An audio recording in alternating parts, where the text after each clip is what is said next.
there, but Pasco's battling on, really fighting it out, and the big American now goes past Pasco. Pasco trying to close on the American. On the near side is Gavrilenko, but Moses by himself. Gavrilenko second.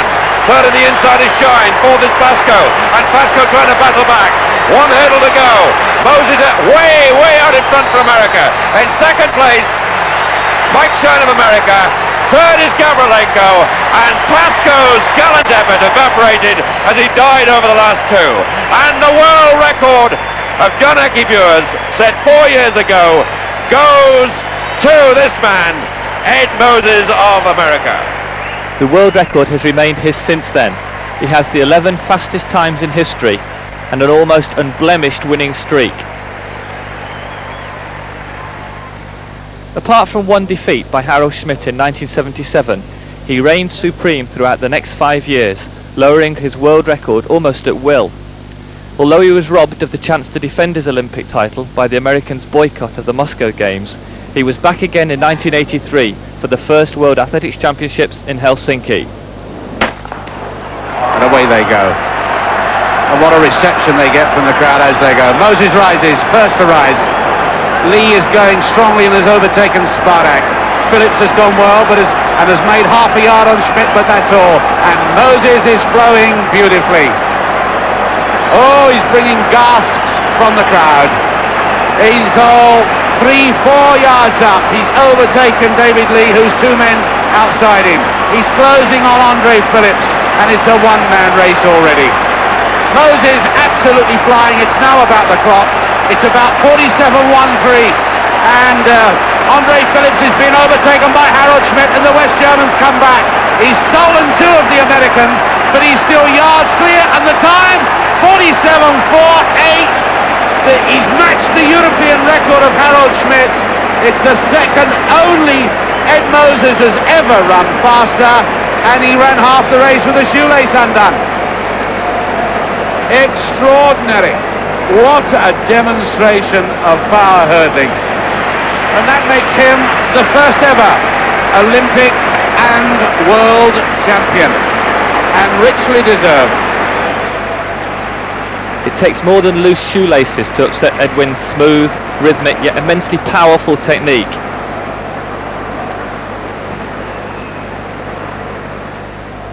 Los Angeles, a year later, and the chance to win his second Olympic title on home territory. The apparently relaxed approach disguises the immense pressure he was under from a country where failure is to come second. Away they go for the second time of asking. And the crowd on its feet. Ed Moses is flowing, so is Schmidt behind him. They took the hurdle together, and Moses has moved up half a metre. Nylander's going well, the big tall Swede, but Moses is flying down the back straight. He's overtaken Diabar. He's overtaken Zimmerman, who's gunning backwards at the moment by comparison. He's really pouring it on. Danny Harris is going well too, but it's Moses' race. Danny Harris coming through in lane 4, but Moses pouring on the pressure, and they're all looking like second-raters. And the race is between Danny Harris and Harold Schmidt for the silver. There's no doubt in the gold. Danny Harris closing up, but Ed Moses is going for the line. He's going to make it by 4 yards, and look at the time, 47.76. It's just outside his Olympic record. It's America 1, America 2, West Germany 3, but there's relief by the 80 or 90,000 people here that the man who everyone expected to do the job has done the job. Springtime in California, and if, like Chris Akabusi, you can run fast but can't hurdle, who better to get advice from than the great man? Admired by fellow champions, Moses has been an inspiration to a whole generation of athletes. Even at 32, that stride simply eats up the track. Coming up for the Bell Lab. I think that a lot of people feel that age is a big factor, but I've been in condition for the last 10 years, very good condition every year, and I stay in condition, and I don't really feel that age is a major factor in sports these days, and particularly if you have a very good training program and the kind of help that I have to maintain a good program. For those people who are saying that, you know, this may be the year when you do get beat, what's your reply to that? Skeptical. skeptics. But it had to happen. Defeat came sooner than he expected. Madrid at the beginning of June.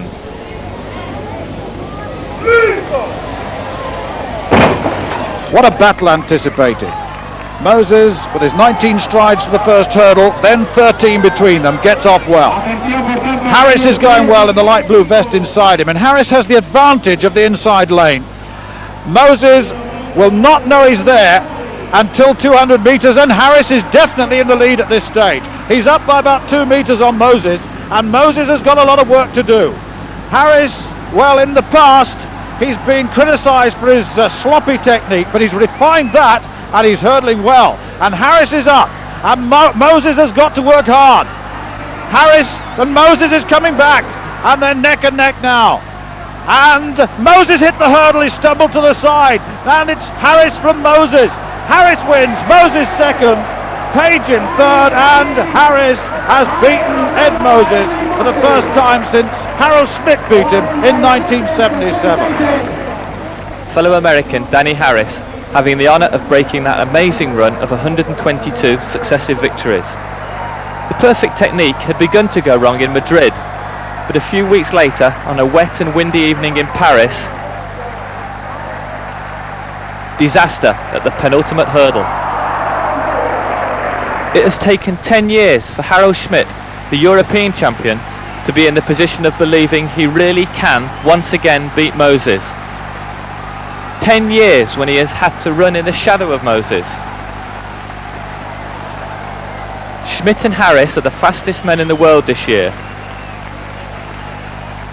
And as he lined up for today's semi-final, the challenge was clear for the greatest athlete 400 metre hurdling has ever seen. Last to rise in the set position. Kept the starter waiting just a little. Flying now though. Absolutely. Nyberg must sense him right alongside. Tomov Bulgaria in lane 3 is having a blast. So too is Amanda Diabar in lane 2. Moses just clipped one there, but he's flying now into the crown of the bend. Vasiliev trying to raise his game a little bit and go with him in lane 8. Coming on the inside, Diabar. Akabusi's having a good run, but Vasiliev has stopped and he's gone down in lane 8 and Vasiliev is out of it. Ed Moses coming clear, Amanda Diabar is with him. Tomov of Bulgaria in red, and Chris Akabusi is having the race of his life. Akabusi is coming through past Amanda Diabar. He's going to make the final. That's a wonderful run. A wonderful run. Ed Moses, Amanda Diabar, Chris Akabusi. 48.7 Stan Greenberg says, and that is a lifetime. Still the world's number one. He runs in lane 3. Chris Akabusi, his achievement is simply being here, but he says they've got 2 arms and 2 legs like me. I'm running for a medal. He is in lane 7. Ed Moses, the greatest ever. But has he faced a race with pressure like this, with 2 men in Schmidt and Harris, apparently in better form at the moment than he is? Moses has gone off with a storming first 100 metres and is up to the shoulder of Schmidt.